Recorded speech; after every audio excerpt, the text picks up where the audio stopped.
If you have ever been to a court of law or you know someone who has, then there's some basic truth that you need to know. If you have had to use a defense attorney in a case, criminal, civil, or otherwise, then know this. Even though he or she is called or termed a defense attorney, it does not necessarily mean that they have your best interest at heart. And what I mean by that is this: the duty, the sole duty, the primary duty of a lawyer, prosecutor, or defense attorney is to the state. They owe their allegiance not to you, the defendant, first, even though we've been told that and taught that and believe that. Their first obligation is to the state in which they serve. It's a true statement. And if anyone wants to try to argue and or debate what I just said, let me know.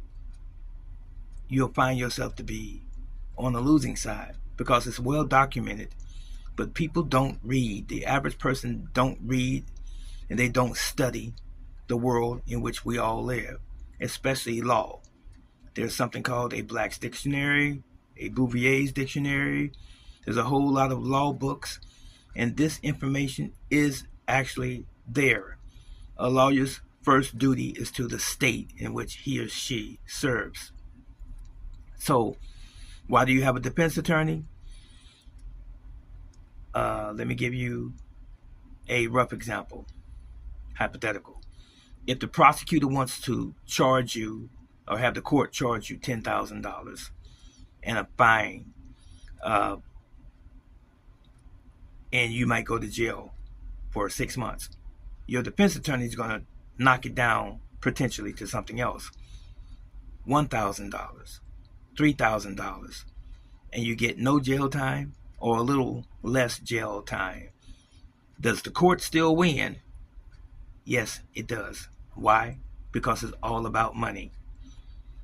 All the defense has to do is still side with the system so that you're going to look like you have won or you have a lesser sentence and or punishment, but you're still going to have to pay something. That's their responsibility, not to you.